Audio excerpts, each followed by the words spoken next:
రామ్ గారు నిర్వహిస్తున్న happy money visualisation 2.0 లో మీరు జాయిన్ అవ్వాలనుకుంటున్నారా? కింద నెంబర్లని సంప్రదించండి. నమస్కారం రస్తామేనిపల్లి గారు. నమస్తే. నాకు ఇప్పుడున్న అంటే ప్రతి ఒక్కరికి తెలుసుకోవాలని ఉంటుందండి. ఎలానంటే జనరేషన్ మారుతూ వస్తూ ఉన్న దాన్ని బట్టి కొంత స్వేచ్ఛ పెరిగిన దాన్ని బట్టి ఎలానంటే ఓకే ఒక ఏజ్ వచ్చిన తర్వాత ఒక్కొక్కరు ఒక్కొక్క రిలేషన్షిప్లో లాక్ అయి ఉంటారు. దాని తర్వాత బయటకు వచ్చేస్తూ ఉంటారు. రెగ్యులర్గా మనం చూసేదే. అయితే ఇందులో సడన్గా అలాంటి పెయిర్లలో ఒకళ్ళకి పెళ్ళైంది అనుకోండి, భార్య ఆల్రెడీ గతంలో ఒకని ఇష్టపడేసి వచ్చింది, అది ఈ రోజుకి మనకు తెలిసింది, కొద్ది రోజులు ఆగిన తర్వాత మనకు ఆ క్లారిటీ వచ్చింది అనేటువంటి విషయం. ఇలా ఉన్నప్పుడు ఏ రిలేషన్షిప్లో అయినా సరే మొట్టమొదటిగా భర్త చేయాల్సినటువంటి బాధ్యత ఏంటి అంటే ఎలా తీసుకోవాలి దాన్ని? ఇప్పుడు మీరు అడిగిన క్వశ్చన్ ఏంటంటే, నాకు పెళ్ళికి ముందు అని అడిగారు. చాలా క్లియర్. సో నా ఆన్సర్స్ కూడా చాలా క్లియర్గా ఉంటాయి. పెళ్ళికి ముందు ఉన్నదాన్ని మూలాలను కనుక ఎతకాలని అనుకుంటే ఆడవాళ్ళది కానీ, నువ్వు తినే ఆహారపు మూలాలు కానివ్వండి, మీరు తాగే నీటి మూలాలు కానివ్వండి, సహచరి వాళ్ళ మూలాలను కానీ ఎతికి మనశ్శాంతిగా ప్రశాంతంగా జీవించినట్టు హిస్టరీలోనే లేదు. బా ఎలా మేడం మీరు అదేం కంపారిజన్ అంటే కనుక, ఫుడ్ ఇప్పుడు అసలు ఏదైనా ఓపెన్ చేయండి, ఈ మధ్య ఆపేశారు కానీ దీంట్లో ఈ మందు కొట్టిండు, దీంట్లో ఈ మందు కట్టిండు, అసలు భూమిలో నుంచి ఎట్లా వచ్చింది, ఇది మన కడుపులోకి పోతే దీంట్లో పురుగు ఉందేమో, దీంట్లో అసలు తినగలుగుతామా? అసలు వాడికి ఆ లా ఆఫ్ అట్రాక్షన్ విజువలైజేషన్ మనకు తెలిసినంత ఎవరికి తెలియదు. అలా నువ్వు ఊరికే ఉంటే మనశ్శాంతిగా తింటావు, పడుకుంటావా? పడుకోలేవు. నీరు అసలు ఎలా వస్తుంది? ఏ మురుగు కాలువల నుంచి వస్తుందో, ఎట్లా వస్తుందో, దాన్ని ఎంత చేసినా ఎంతైనా ఉంటాయి కావచ్చు క్రిములు. ఇలా ఆలోచిస్తే వాడు ప్రశాంతంగా నీరు తాగి బతకగలుగుతాడా? అంత నెగిటివ్ సెన్స్తో ఉంటే కష్టం కదా. అవునా కాదా? ఓసిడి అనేది అందుకే పెద్ద డిజార్డర్ కింద కన్సిడర్ చేశారు. తుడిచిందే తుడిచి, తడిగిందే తల్లి, జరదింది అంటే అంత ఇంపాక్ట్ అవుతుంది లైఫ్. ఎగ్జాక్ట్లీ ఇది అంతకంటే డేంజరస్ పెస్ట్. అది గనక నీ మనస్సులో పడింది, నా భార్యకి ముందు ఒక రిలేషన్ ఉంది అని తెలిసింది అనుకుందాం. మనం ఉందేమో అని అంటే ఇక అనుమానమే పెనుభూతము. ఎందుకు నీకు అలా ఒకటి వచ్చింది అంటే, నువ్వు ఒక సొసైటీని చూసుంటావు, ఉండి కూడా ఉండొచ్చు, కానీ 90% అనుమానాలు ఉంటాయి కదా, అవి అన్నీ మిస్టేకేనంట. మనం ఓవర్ థింకింగ్ చేస్తుంటాం, ఇట్లా వెళ్ళిపోతుంటాం కదా. ఏంటంటే నాగేదో ఎటో చూసిండు నన్ను, అది ఉత్తదే, ఆయన ఎటో చూసుకుంటూ వెళ్తాడు. కానీ మనకి ఇక ఆ 90% రాంగ్ అయితే మనము 100+10 వేసుకొని 100% కన్ఫర్మ్, ఈయన ఏదో అయింది, ఈయన ఎందుకో ఇట్లా చేసి ఫుల్ స్టోరీ అంతా రాసేసుకుంటారు. So it is a myth. So ఈ అనుమానం ఎప్పుడైతే వచ్చిందో, ఈ మిత్ నుంచి కాకుండా మనం ఏం చేస్తామంటే, దాన్ని గోటితో పోయేదాన్ని గొడ్డల దాకా గిచ్చి దీన్ని పుండు చేసి ఆ ఫ్యామిలీని అల్లకల్లోలం చేసి జీవితాన్ని సర్వనాశనం చేసుకున్న వాళ్ళు కోకొల్లలు ఉన్నారు. అంటే లేనిది కూడా ఉంది అంటే ఆ ఉన్నది ఏంది అని అడుగుతుందామె. నీకు ఉన్నదా అని అడిగితే ఏం చేస్తారండి ఎవరైనా? ఊరికే లా ఆఫ్ అట్రాక్షన్ చెయ్యొద్దు. నువ్వు ఊరికే అట్లాగే మాట్లాడితే ఏమవుతుంది, లేకున్నా నువ్వు ఉన్నదని బ్లేమ్ చేస్తున్నావు. అవును. అప్పుడు ఏమవుతుంది? ఇప్పుడు is very much confirmed. So అట్లాంటి పనులు అనవసరంగా చేయకూడదు. నేను లైఫ్లో ఇట్లా పిల్లల గురించి నేను మాట్లాడేటప్పుడు నేను చూశాను, నేను కౌన్సిలింగ్ చేశాను కాబట్టి ఇంత బాగా చెప్పగలుగుతాను అని మాట్లాడతాను. ఎప్పుడైతే నువ్వు ఫాలో అవుతున్నావా, ఒక అమ్మాయి కనిపిస్తే కను చూపు దాటి వెళ్ళే వరకు ఆపాద మస్తకం అంటే ఫుల్ ఇట్లా నోట్లో తినేద్దామా అని చూసే మొగజాతి ఆడవాళ్ళ శీలాల గురించి, మూలాల గురించి మాట్లాడటం కొంచెం ఆలోచించాల్సిన విషయం. అయితే మేడం, అయితే మీరేమంటారు అట్లా ఎంత తిరిగి వచ్చినా అంటే, ఆ తిరిగి వచ్చినప్పుడు పెళ్ళికి ముందు అంటున్నావు, కూతురుగా తిరిగింది, అది ఎవరి బాధ్యత? తండ్రి బాధ్యత. కూతురిగా తిరిగింది, నీకు భార్యగా వచ్చింది. కూతురి ఒక పనులను భర్తగా నువ్వు భార్యను ప్రశ్నించలేవు, ప్రశ్నించకూడదు, అయిపోయింది కదా. Now you accept that. Okay, accept ఏంటి? నీకున్న ఇన్సెక్యూరిటీ ఏంటి? ఇప్పుడు నీకు ఒక ఫస్ట్ టెన్షన్ ఏంటి? చీట్ చేస్తుందా, జలసియా, వదిలేసి వెళ్తుందని భయమా?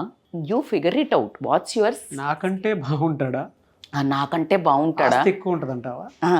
అంటే అసలు ఆడు పోయేది కాదు కదా. పిచ్చి మాలోకాలకు తెలియంది ఏంటంటే నువ్వు అర్థం చేసుకోవాల్సి ఏమన్నా బలవంతంగా పెళ్లి చేశారా ఇవాళ రేపు బలం వదిలేసి ఉంటది. ఈ వాడు వదిలేసాడు, ఈవిడ వదిలించుకొని వచ్చేసిందా. ఇక ఇంత ఇక దీన్ని ఇప్పుడు మీరు అంటుంటే బాబోయ్ ఇన్ని ఉంటాయి అని వాడు పెంచి పోషించి వాటిని ఇన్ని మొత్తం ఒక పెద్ద గార్డెన్ చేస్తాడు. ఇందులో ఇంకొకటి నాకు అనుకప్పి తర్వాత కంటిన్యూ చేస్తుందేమో, సెల్ ఫోన్ చెక్ చేస్తే బెటర్ ఏమో. మనశ్శాంతి ఉందా, నాశనం అయిపోతుంది. అప్పుడు నువ్వేం చెయ్యాలి అంటే ఓపెన్ కమ్యూనికేషన్ చెయ్యండి. సో బేసికల్గా ఏంటంటే ఫస్ట్ ఆఫ్ ఆల్ ఇప్పుడు నీకు మనం ఇందాక అసలు ఎందుకు ఎట్లా మారాలి ఇవన్నీ అనుకున్న తర్వాత బేసికల్గా ఏంటంటే ఫస్ట్ నీకు తెలిసింది, ఎలాగో ఇన్సిడెంట్ తెలిసింది, ఉన్నది అనే తెలిసింది. అప్పుడు నువ్వేం చెయ్యాలి అని అంటే ఫస్ట్ ఆఫ్ ఆల్ ప్రతి ఒక్కళ్ళకి పాస్ట్ ఉంటుందండి. గతం తవ్వితే గనక గతాలు తవ్వితే ప్రశాంతత మాత్రం అంతం. ఒకటి మాత్రం గుర్తుపెట్టుకోవాల్సిందే, చిన్నప్పుడు మా నాన్న కొట్టిండు, ఏమొచ్చింది ఇప్పుడు నీకు? అది చిన్నప్పుడు ఆ మిస్టేక్ చేసా కొట్టాడు, అది ఈవెంట్ సిచ్యువేషన్ అయిపోయింది, కేల్కతం. ఇప్పుడు నువ్వు నాన్నని స్ట్రెంగ్త్ చేసుకోవడం అనేది నీ తెలివి కళ్ళతనం. మీ స్టోరీ నాకు ఒకసారి చెప్పి you had a very bad past, అంటే ఇట్లా హాస్టల్లో వదిలేసిండ్రు, కోపం ఉండే, కక్ష ఉండే. ఈరోజు ఎంత రెస్పెక్ట్ ఉంది మీ నాన్న మీద, you understand? So if you dig the past that ఆ రిలేషన్కి ఏమన్నా బ్యూటీ ఉందా? సో నిన్ను ఎంచుకొని వచ్చిన అమ్మాయి కాబట్టి ఒక్కసారి నువ్వు ఐడెంటిఫై చేసుకోవాల్సింది ఏంటంటే ఖచ్చితంగా మనం ఎలా ఉండి వచ్చాము, అవునా? మన పాస్ట్ ఏంటి? చాలామంది ఆడోళ్ళకుంటే తప్పు, మగోళ్ళకుంటే కామన్ కదనే అంటది వాళ్ళ అమ్మ కూడా. అమ్మ మా ఆయనకు ఒక ఎఫ్ఐఆర్ ఉందమ్మా అంటే ఊరుకో అంటది. అదే అత్తగారికి కోడలికి పాస్ట్ ఇట్లా ఒక లవ్ స్టోరీ ఉందంటే యాక్సెప్ట్ చేస్తుందా? అదంట తిరుగుబోతంట, అలా ఎవడో ఉండేనట, ఇట్లా. This discrimination has to change. Both are, చచ్చిపోయినాక ఆత్మ పోతే ఇది ఆడాత్మ మొగాత్మ అని ఉండదు కదా. జస్ట్ ఇట్ ఇస్ ఏ అవుట్రేట్గా ఏముండదు. చాలా వింతగా మాట్లాడుతున్నారు అని అనుకున్నా మీరు అనుకోకపోయినా ఇది వాస్తవాలండి. చచ్చిపోతే మనిషి జాతిలో ఒకడు, ఇంకంతే. అంతే, ఒకలే మనిషి, అదొక దయ్యం జాతిలో ఇద్దరు, అంతే. ఇంకా అదే ఒక సోల్సే, 2 సోల్స్ అంటారు కానీ ఆడసోలు మొగసోలు అని ఎవ్వడూ మాట్లాడు. మనం ఇంకా దరిద్రంగా అది పాతకాలం నుంచి బ్లడ్ గిడ్డు ఎయిర్ ఇవన్నీ అనుకున్నాము. వెంటిలేటర్లో కూడా ఆడోళ్ళకు ఒక వెంటిలేటర్, మగోళ్ళకు ఒక వెంటిలేటరు పెట్టరు. మీరు అర్థం చేసుకోవాల్సిన ఎవాల్యుయేట్ యువర్, యాక్చువల్గా నేను ఒకసారి థింక్ చేసుకొని సమీక్ష మీరు అన్నట్టు నేను అనాలంటే identify your feelings, identify yourself, recognise yourself. మీరు అసలు ఏం చేస్తున్నారు అండ్ ఎక్నాలెడ్జ్ చేయండి. పాస్ట్ ప్రతి ఒక్కళ్ళకు ఉంటుంది. ఇప్పుడు ప్రజెంట్ ఆవిడ ఏమైతే మారి నా దగ్గరకు వచ్చిందో అంటే వదిలేసి వచ్చిందంటేనే షీ చోజ్ మీ. నీ ఒక కాన్ఫిడెన్స్ని పెంచుకో. నన్ను చూస్ చేసుకుందంటే వాడు వేస్ట్ గాడు. సెల్ఫ్ వర్త్ పెంచుకో. అప్పుడు ఇవన్నీ అయిపోయింది, ఆమె బిహేవియర్ యాక్చువల్లీ బాగానే ఉంది, అంత అయిపోయింది. No need to communicate. ఎందుకంటే ఆమెను హర్ట్ చేయటమే. ఎందుకు అంటే ఆమెకు ఒక భయము, ఒక గిల్ట్, ఒక స్ట్రెస్ క్రియేట్ అయిపోతుంది. ఇక క్రియేట్ అయ్యి నీతో ఉన్న రిలేషను సరిగ్గా సాగకపోవడానికి రీజన్స్ ఉంటాయి. కాబట్టి అవసరాన్ని బట్టి, అవసరమైతేనే, అవసరమైనప్పుడు, అవసరమైన విధానంలో, అవసరమైనంతనే అడగాలి, జడ్జిమెంట్ లేకుండా. ఎందుకంటే నీ ఒక్క క్వశ్చను జీవితాన్ని ఒక పెద్ద క్వశ్చన్ మార్క్ చేసి పెడుతుంది ఆ అమ్మాయికి. చాలా డేంజరస్ ఆ క్వశ్చన్. సో కాబట్టికే నీకు మీరు అన్నట్టు ఆ ఇన్సెక్యూరిటీస్ ఉన్నాయా అంటే వదిలేసి పోతుందా అనే ఒక భయము కలిగి నీకేమైనా ఎవిడెన్సెస్ ఫ్యూచర్లో దొరికినప్పుడు మాత్రమే నువ్వు అడగాలి. అంతకుముందు నో నీడ్ టు కమ్యూనికేట్. అట్లా కాకుండా ఏంటంటే ఫోకస్ ఆన్ ద ప్రజెంట్. అంటే స్ట్రెంగ్తన్ యువర్ రిలేషన్. ఇప్పుడు మీ ఉన్న రిలేషన్కి వాల్యూ ఇవ్వండి. Strengthen the bond. నువ్వు యునీక్ థింగ్స్ చేసి ఆ అమ్మాయి కన్నుతిప్పుకోకుండా, నేను ఎప్పుడు చెప్తాను పేరెంట్స్ కూడా విపరీత ప్రేమిస్తే ఎవడి ప్రేమలో పడితే వాడు ప్రేమలో పడతారా అండి? పడరు. నచ్చినా కూడా పడరు. వాళ్ళ ప్రియారిటీ ఎవరుంటారు? తల్లిదండ్రుల ప్రేమ ఉంటుంది. అలాగే భర్త గనక ఎప్పుడైతే ఆమెకి రెస్పెక్ట్, ఆమెకి ఇచ్చే బంధము, తను సెల్ఫ్ కాన్ఫిడెన్స్గా ఉంచి ఆ స్ట్రెంగ్త్ కనుక బాండ్ చేస్తే గనక మీకు ఇన్సెక్యూరిటీ ఈజీగా పోతుంది. అయినా లోపల మేడం మీకేం తెలుస్తుంది మేడం, మగోళ్ళకిగా అంటే ఆడోళ్ళ అనుమానం ముందు మగోళ్ళది ఎంతలే కానీ, బట్ స్టిల్ వీళ్ళకి వస్తే కనుక ఎంబటే ఇట్లాగే గొడవ చేసి అడిగేసి బద్నాం చేసి చేస్తుంటారు. ఆడామె ఏమవుతుందంటే షుగర్ వస్తే ఆర్గాన్స్ అంతా డ్యామేజ్ చేస్తుంది, మీకు తెలుసు అనుకుంటా. Sugar diabetic is a very dangerous disease అండి. ఓకే, ఆ డిసీజ్ అంతా డ్యామేజ్ చేస్తుంది ఆర్గాన్స్ని. అట్లా అనుమానం పట్టిందంటే లైఫ్ని డ్యామేజ్ చేస్తుంది. So you need to address insecurities. మరి షుగర్ వస్తే అయిపోయిందా మేడం? లేదు, లైఫ్ స్టైల్ చేంజ్ చేసుకోబోయి మంచిగా తిను, టైంకి తిను, అర్లీగా తిను, కార్బ్స్ తిను, కార్బోహైడ్రేట్స్ తినకు, ప్రోటీన్ తిను, ఫైబర్ తిను అని చెప్తున్నాం. ఎగ్జాక్ట్గా స్ట్రెంగ్తెన్ యువర్ రిలేషన్. రోగం తగ్గిపోయింది, అనుమానం రోగం. నీ భార్య నీతోటే ఉంటుంది. సో కాబట్టికే ఫస్ట్ మీరు ఫర్గెట్, అంటే మీరు పాస్ట్ను మర్చిపోండి. అంటే ఇలా నాకు తెలిసింది ఆ భయము అది పెట్టుకుని మీరు బ్రతకలేరండి. కౌన్సిలింగ్కి వెళ్ళండి. కౌన్సిలింగ్కి వెళ్తే మీకు హెల్ప్ కొన్ని టెక్నిక్స్ ఉంటాయి. To forget the past or forgive the past if it is a mistake and accept the present. You have to accept the past అయినప్పుడే నువ్వు ప్రజెంట్ని యాక్సెప్ట్ చేయగలుగుతారు. ఖచ్చితంగా you need to understand one thing ఏంటి అంటే, acceptance చేసి ఉన్న దాన్ని ఎలా స్ట్రెంగ్తన్ చేసుకోవాలా, ఆమె మీద ఎంత ఎక్కువ ప్రేమ చూపించాలి అనే దాని మీద ముందుకెళ్తే గనక అద్భుతంగా లైఫ్ ఉంటుంది. మగాడికైతే ఇప్పుడు పాస్ట్ రిలేషన్స్ ఉండొచ్చు, ఆడామెకు ఉండడం ఒక పెద్ద పాపము, నేరము, బరితగించి తెగించి ఇలాంటి ట్యాగ్ లైన్స్ వేయకుండా వీళ్ళకి 100 ఉండుంటాయి. నేను అందుకే అన్నాను, ప్రశ్నించుకునేవాడే ప్రశ్నించుకోగలడు అని. ఆ వాల్యూ క్రియేట్ ఉన్నప్పుడే అడగండి.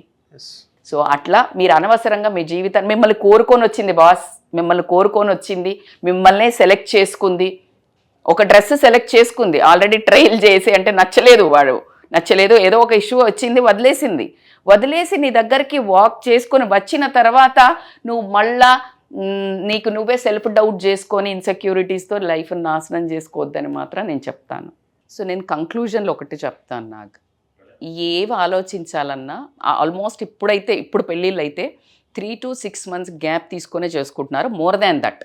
సో నీకు ఆ ప్రవర్తన కానివ్వండి, ఆ అమ్మాయిది కానివ్వండి, ఏదైనా అబ్బాయిది కానివ్వండి ముందే తెలుస్తాయి. At the same time families కూడా కలుస్తుంటారు. సో ఈ ఫ్యామిలీస్ కలిసాక ముందే అసలు బేసికల్గా 3-4 నెలలు మాట్లాడుకునే ఓకే చెప్పుకుంటున్నారు. సో నీకు అంత నిజంగా చెప్పాలంటే గీలేజీలకు పంపించి మరీ చెక్ చేసుకుంటున్నారు ఇప్పుడు. అంత డీప్గా, అంటే మనం పాతకాలంలో అటేడు తరాలు ఇటేడు తరాలు చుట్టాలను కనుక్కోవడం ఇలా చేశారు. ఇప్పుడు ఇంకొంచెం డీప్గానే వెళ్తున్నారు. అయిపోయింది. ఏది చేయాలని ఎప్పుడు చేయాలి? ముందు before marriage you need to, after marriage అసలు ఇద్దరికి కూడా రైట్స్ లేదు. You need to accept the past and forget and forgive the past and enter in to the beautiful relation with whole heart. ఎందుకంటే ట్రస్ట్ ఒక్కటే, నమ్మకానికి మించింది లైఫ్లో ఏం లేదు. ఆ నమ్మకం లేకుండా లైఫ్లోకి ఎంటర్ అయ్యావు అంటే మాత్రం జీవితము సుఖశాంతులు లేకుండా నరకం. అంటే నువ్వు పైన కాదు, ఇక్కడే నువ్వే కాదు, నీ భార్యను నువ్వు అలా శంకించే హక్కు కూడా నీకు లేదు. మీరు అన్నట్టు ఆ అమ్మాయిని ఒకవేళ అన్నారనుకోండి, ఒకసారి ఆ రిలేషన్లో ఎలాంటి గొడవలు సంచలనం స్టార్ట్ అవుతుంది చేయండి. అలా ఎంత నొచ్చుకుంటారు. లేదనుకో, అసలు ఏం లేదు, ఎవడో ఎంబడబడ్డాడు, ఎవడో చెప్పాడు, వాడే చెప్పాడు, అసలు ఏం లేదు. But if you question what will happen? So కాబట్టికే అట్లా నిరాధారాలతోటి, ఒకవేళ నీకు ఆధారాలు ఉన్నా కూడా నిన్నెంచుకొని వచ్చింది కాబట్టికే క్లోజ్డ్ బుక్ని మళ్ళీ తెరవాలని ట్రై చేయొద్దు. ఎలాగైతే మనకు ఆ సినిమా ఉంది కదా, జేజమ్మ మూవీ ఏంటండి, అనుష్కాన్ లోపలేసి తాళం వేసి పెడతారు కదా బొమ్మాలి అని, అలాగా ఆ తీయద్దు. తీసావా తాళం, జీవితం ఏమైంది? కల్లోలమైంది. సో నాకు తెలిసి ఇంతకంటే భయంకరమైన నిజం ఏముండదు, అంత భయంకరంగా ఉంటుంది జీవితం. నువ్వు ఏం ఆపాలన్నా ఆపలేవు. బొమ్మాలి వదల అన్నట్టు పెనుభూతం నిన్ను నాశనం చేస్తుంది. ట్రూ అండి. అంటే మీరు చెప్పినటువంటి రూట్స్ కాన్సెప్ట్స్కి వెళ్ళి మీరు చెప్పారు చూసారా, పెళ్ళికి ముందు ఏ ఎంక్వైరీలన్నా చేసుకొని మాట్లాడుకొని అక్కడితో క్లియర్ చేసుకోవటం ఒకటి. అప్పుడు కూతురుగా చేసింది కదా, కూతురుగా చేసింది కాబట్టి దాని తర్వాత వన్స్ రిలేషన్షిప్లోకి ఎంటర్ అయిపోయిన తర్వాత మళ్ళీ క్వశ్చన్ చేయకూడదు, బ్యాక్ ఏం జరిగింది, ఫ్రంట్ ఏం జరిగింది అలా అని చెప్పేసి. ఎందుకంటే సైకోలు ఉంటారండి, తెలిసాక టార్చర్ చేస్తుంటారు. నువ్వు వాడితో ఎందుకు వచ్చేసావు, అట్లా మీరు అన్నారు కదా, అది చాలా ఇబ్బందులు. అంటే హెరాస్మెంట్ చేయటం, అబ్యూజివ్ లాంగ్వేజ్ చేయటము. కొంతమంది ఇప్పుడు మన దగ్గర కౌన్సిలింగ్ వచ్చిన వాళ్ళు ఫిజికల్ రిలేషన్ ఇంటిమసీలో ఉన్నప్పుడు కూడా వాళ్ళని గుర్తు చేయటము. ఇలాంటి చీప్ అంటే కుసంస్కారం. అంటే నేను ఇప్పుడు ఎడ్యుకేషన్ లేని వాళ్ళు అయితే యాజ్ ఇట్ ఈస్గా లేరు, కానీ వాళ్ళు కూడా ఎడ్యుకేటెడ్స్ కూడా అలాంటి ఫౌల్ లాంగ్వేజ్ యూజ్ చేసి ఇబ్బంది పెడుతున్నారని మన దగ్గరికి రావడం జరిగింది. సో ఇవి వాళ్ళ జీవితాన్ని వాళ్ళని నాశనం చేసుకోవటము తప్పించి ఏమీ లేదు. మీరు చెప్పినటువంటిది వెరీ రూట్ కాన్సెప్ట్ అన్నట్టు. ప్రతి ఒక్కరూ దానికి ఎక్కడో భార్య తప్పు చేసిందని చెప్పేసి పెళ్ళైన తర్వాత మీకు అనిపించిన తర్వాత మీరు ఒక కాన్సెప్ట్ చెప్పారు చూసారా, 2 ఫ్యామిలీస్ పెళ్ళికి ముందే మాట్లాడుకుంటాయి, మంచి చెడు మాట్లాడుకున్న తర్వాతే ఇటువైపు దిగుతాయి, పెళ్లి దాకా వచ్చేస్తాయి. వన్స్ ఆ రిలేషన్షిప్లోకి మీరు ఎంటర్ అయిపోయిన తర్వాత దాని మీద మళ్ళీ క్వశ్చన్ ఉండకూడదు. ఒకవేళ మీకు అలా అనిపిస్తుంది అనుకున్నప్పుడు లీగల్గా ఏ విధంగా అయితే ఆలోచనలతో కూడుకున్నటువంటి జీవితాన్ని గడపాలనుకుంటారో అది మాత్రం చూసుకోవాలి. దాంట్లో బ్లేమ్ గేమ్ అనేది ఉండకూడదు, ఫస్ట్ థింగ్. 2, అందులో మేడం మీరు ఇందాక చాలా క్లియర్గా చెప్పారు, ప్రతి పాస్ట్లోనూ కూడా తండ్రి నడిపించేటువంటి దారి ఒకటి కనిపిస్తే ఫ్యూచర్లో భర్త నడిపించేటువంటి దారి ఒకటి ఉంటుంది. సో దేన్ని క్వశ్చన్ చేయాలి అని అంటే అటేపు తండ్రిని తప్పంటామా లేదంటే నిన్ను తప్పనవాలా అనేటువంటిది 1-2 సార్లు రీచెక్ చేసుకోవాల్సినటువంటి అవసరం ఉంటుంది.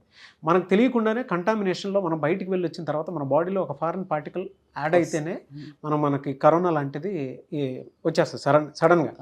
ఇప్పుడు వాడి వల్ల నాకు వచ్చిందని వాడి మీద నేను పగ తీర్చుకోవాలా, నాకు వచ్చిన దాన్ని నా ఇమ్యూనిటీ పెంచుకొని దీని నుంచి ఎలా నేను బయటపడాలి, ఎలా థెరపీ తీసుకొని ఆలోచించాలనేటువంటిదే నీ చేతుల్లో ఉంటుంది. So it's a perfect remedy for that. ఆ ఫ్యామిలీ కాన్సెప్ట్ నాకు చాలా బాగా నచ్చిందండి. ఏదున్నా సరే పెళ్లి చేసుకునే ముందు ఏం చేసావు అని అంటే ఎవరికి క్వశ్చన్ ఉండదు, దాని తర్వాత ఇదంతా జరిగింది అని అంటే దానికి ఏం జరిగిందో దాని వెనక ఉండేటువంటి కారణాలని పూర్తిగా సమీక్ష చేసుకున్న తర్వాతే ఒక స్టెప్కి రావాలి. బట్ బ్లేమ్ గేమ్ మాత్రం ఇందులోనూ ఉండకూడదు. Thank you so much Rajitha Mainampally గారు. Thank you so much. నాకు చాలామంది మీ దగ్గర అంటే ఫ్యామిలీ కౌన్సిలింగ్ కోసం వచ్చేటువంటి వాళ్ళు ఉన్నారు, బట్ ఇండివిజువల్ లైఫ్ని లీడ్ చేసుకునేటువంటి వాళ్ళు, ఆ రిలేషన్షిప్లో ఛాలెంజెస్ ఫేస్ చేస్తున్నటువంటి వాళ్ళు చాలామంది ఉన్నారు. కరెక్ట్. అటువంటి వాళ్ళకి క్లాసెస్ ఏమైనా ఉన్నాయా?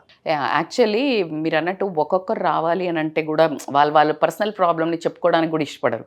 But all over the life అంటే ఓవరాల్గా ఒక లైఫ్ని డైనామిక్స్ చూస్తే మీరు ఒక హెల్తీ చూడండి, స్ట్రెస్, ఆఫీస్ స్ట్రెస్ తీయండి, ఫ్యామిలీ స్ట్రెస్ తీయండి, రిలేషన్షిప్ స్ట్రెస్ తీయండి, టాక్సిక్ రిలేషన్స్ తీయండి. సో ఇట్లా ఏవి తీసుకున్నా ఓవరాల్ అప్రోచ్ అనేది ఒకటి ఉంటుంది. సో దానికి పర్సనాలిటీ డెవలప్మెంట్, వీటినన్నిటినీ కిందేసి తొక్కాలంటే మనకి స్ట్రాంగ్ మైండ్ సెట్ కావాలి. సో ఈ స్ట్రాంగ్ మైండ్ సెట్ ఒక్కటి ఉన్నదంటే ఎంతమంది వచ్చినా కూడా మనం షూట్ చేసేయచ్చు, ఎంతమంది అంటే ఎన్ని ఇష్యూస్ వచ్చినా కూడా. సో దానికోసము వీఆర్ ప్లానింగ్ వన్ నైస్ అంటే పర్సనాలిటీ డెవలప్మెంట్ ఒక వర్క్షాప్. ఈ లైఫ్ కానివ్వండి, రిలేషన్షిప్ ఛాలెంజెస్ని ఎదుర్కొని స్ట్రెస్తో వచ్చే పిల్లల మూలంగా స్ట్రెస్ వచ్చేసింది, ఇన్ని స్ట్రెస్ని హ్యాండిల్ చేయడానికి అసలు ఎలాంటి ఫుడ్తో సహా ఒక మంచి యోగా చిన్న సెషన్ తీసుకొని వాళ్ళకు చిన్న మెడిటేషన్ సెషన్ తీసుకుని వాళ్ళ లైఫ్లో ఒక 1 డే మనకు అప్పగిస్తే కనుక వాళ్ళను మంచిగా హీల్ చేసి పంపించే ఒక బ్రహ్మాండమైన వర్క్షాప్ అయితే ప్లాన్ చేస్తున్నాము. So that will be very soon అండి, ఈ మంత్ ఎండింగ్కి ఉంటుంది.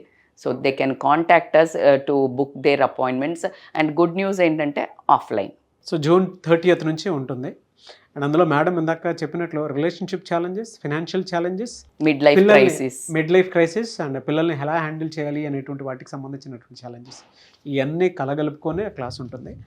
అండ్ June 30th నుంచి ఉంటుంది. ఆసక్తి కలిగిన వారు ఎన్రోల్ చేసుకోవాలనుకుంటే స్క్రీన్ మీద కనిపిస్తున్న నెంబర్కి సంప్రదించండి. ఈ వీడియో లైక్ చేయండి, షేర్ మాత్రం తప్పకుండా చేయండి. ఇలాంటి మరిన్ని వీడియోస్ కోసం మా ఛానల్ ఫాలో అవ్వండి. Thank you.